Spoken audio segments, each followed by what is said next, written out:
নমস্কার শ্রোতা বন্ধুরা, সন্ধ্যায় গল্পের আসর ইউটিউব চ্যানেলে তোমাদের সবাইকে স্বাগত।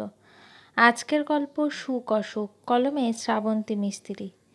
আমার বিয়ে ঠিক হলো এক বড় বাড়িতে। বাড়ির লোক তো মহা খুশি, বাড়ির বড় মেয়ের বনেদি পরিবারে বিয়ে হবে বলে কথা। যদিও আমার হবু বরের আমাকে পছন্দ হয়নি আমি মোটা বলে, মেয়ে পছন্দ নাকি কথাটার উত্তরে কাচুমাচু মুখ করে সে বলেছিল, মেয়ে তো অনেকটা বালকি। শুনে খুব খারাপ লেগেছিল আমার। আর সত্যি বলতে রোগা পাতলা ব্যবসায়ী পাত্রকে বিয়ে করার ইচ্ছেও আমার ছিল না। চেয়েছিলাম চাকুরিজীবী কাউকে বিয়ে করতে, কিন্তু বাবা বোঝালো বিষয় সম্পত্তি দেদার, পুরনো আমলের জমিদার ছিল ওরা, কখনো অভাব ধারে কাছে আসতে পারবে না।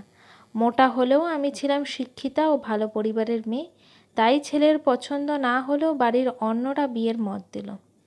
তাই পাত্র পাত্রীর মতামতকে তেমন গুরুত্ব না দিয়ে দুই বাড়ির সম্মতিতে বিয়ের ডেট ঠিক হয়ে গেল আমার। নির্দিষ্ট দিনেই ধুমধাম করে বিয়ে হয়ে গেল আমার। শ্বশুরবাড়ির লোকজন বনেদিয়ানা বজায় রেখে সোনা গয়নায় মুড়ে আমাকে ঘরে তুলল। তারপর শুরু হলো আমাদের সংসার জীবন। স্বামী বিনয় আমার ইচ্ছের অপূর্ণ রাখেনি। কোনো যেখানেই ঘুরতে যেতে চেয়েছি, খেতে যেতে চেয়েছি, নিয়ে গেছে আমার। আমার পরনের দামি শাড়ি ভারী গয়না দেখে লোকে বলতো, কপাল দেখেছিস, রানীর মতো সাজিয়ে রেখেছে পুরো। আমার বাপের বাড়ির সচ্ছলতা এ বাড়ির থেকে কম থাকায় সবসময় তুলনা করা হতো তা নিয়ে। শুনতে খারাপ লাগলেও আমার কিছু করার থাকতো না। তারপর এক সময় বাবা অসুস্থ হলো, প্রচুর টাকা খরচ হলো। আমাদের পরিবারকে তখন আর সচ্ছল বলা চলে না। আমি বিনয়কে বললাম আমার পরিবারের পাশে থাকতে।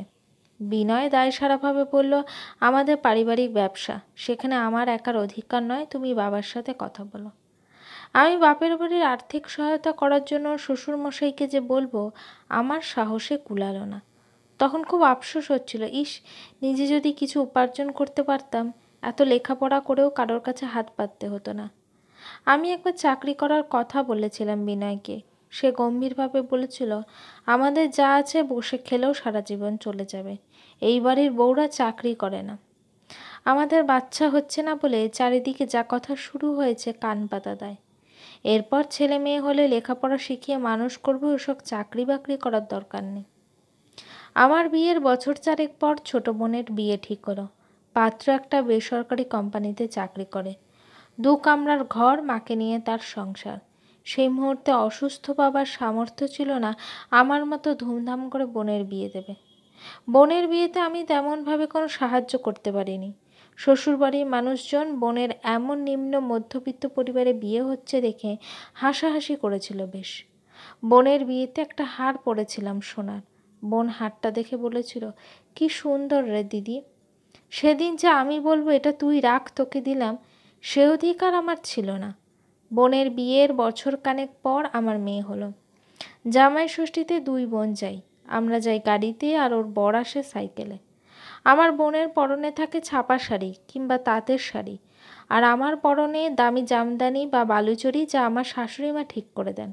তবে আমার বোন আর ওর বর আসে হাসি মুখে, আর আমি সবসময় বিনয়কে ঘাম মুছতে দেখে ভয়ে থাকি, পাছে না সবার সামনে বলে বসে, তোমাদের বাড়িতে একটা এসিও নেই। বিকেলে বোন কত গল্প করে বলে ওর বরের চাকরির জায়গায় সমস্যা হচ্ছিল বলে ওর বর সমরকে চাকরিটা ছেড়ে দিতে বলেছে। এখন সমর সকাল বিকাল টিউশনি পড়ায়। বোনও নাকি প্রাইভেট ব্যাংকগুলোতে চাকরির জন্য ইন্টারভিউ দিচ্ছে। তারপর হঠাৎ আমার হাতের হীরের আংটিটা দেখে বলল, কি সুন্দর রে হীরের এটা, জামাইবাবু দিয়েছে বুঝি? বাবা, কত রোম্যান্টিক। মাসখানেক পর শুনলাম একটা ব্যাংকে বোনের চাকরি হয়ে গেছে। সমরের টিউশনি ব্যাচেও ছাত্রছাত্রীদের ভিড় লেগে গেছে।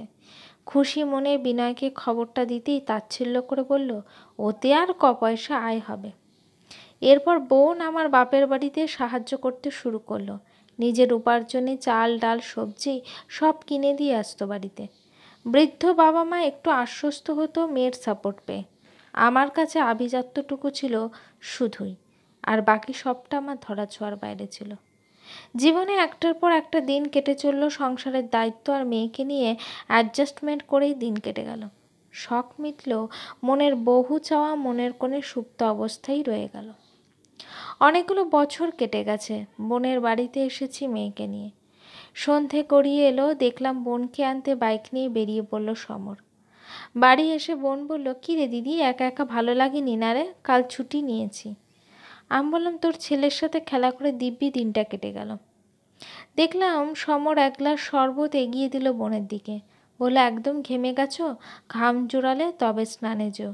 শরবত খেতে খেতে বোন বলল, ছেলেটা ভীষণ দুষ্টু আমার, শাশুড়ি মার ওর বাবা মিলে সামলে রাখে ওকে, আমার কাছেই শুধু বদমাইশি।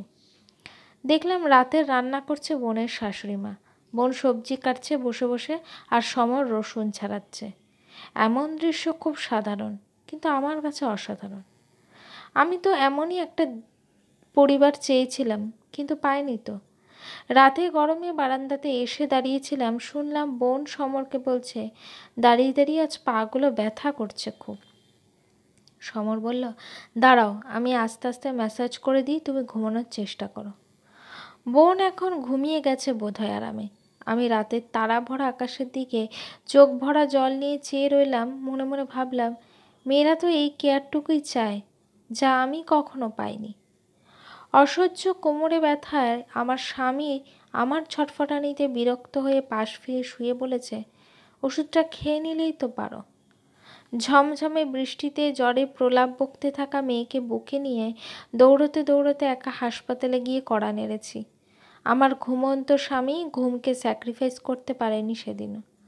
পরের দিন সকালে দেখলাম বোন ঘুম থেকে উঠতে পারেনি, ছেলেটা উঠে পড়তে বসে গেছে ওর। ও শাশুড়ি মায়েতে রাগ করা তো দূরের কথা, উল্টে বলছে, ঘুমোচ্ছে, ঘুমোক, ডাকিস না। সারা সপ্তাহ সকাল সকাল উঠে অফিস যায়। চা খেতে খেতে গল্প করছিলাম, দেখলাম আমাদের সবাইকে চা দিলেও বোনকে ওর শাশুড়ি মা 1 কাপ দুধ দিল। বোন খেতে না চাইলে বলল, খেয়ে নাও মা, শরীর দুর্বল তোর মা। সমর দুধে 1 চিমটে চিনি দিয়ে বলল, এবার খেয়ে নাও। অথচ আমার যে কি খেতে ভালো লাগে আমার স্বামী বিনয় তা জানেই না। এখনও যখন মানুষ আমাদের দু বোনের তুলনা করে সুখ স্বাচ্ছন্দ্যের দিক দিয়ে আমাকে এগিয়ে রাখে, আমি মনে মনে হেসে বলি, আমার চেয়ে আমার বোন অনেক সুখী আর ভাগ্যবতী।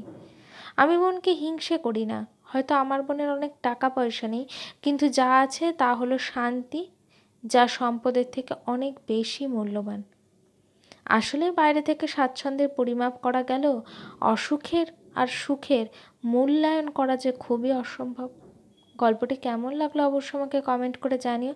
আমার চ্যানেলে গল্পগুলো যদি তোমাদের ভালো লেগে থাকে, চ্যানেলটিকে সাবস্ক্রাইব করে পাশে থেকো।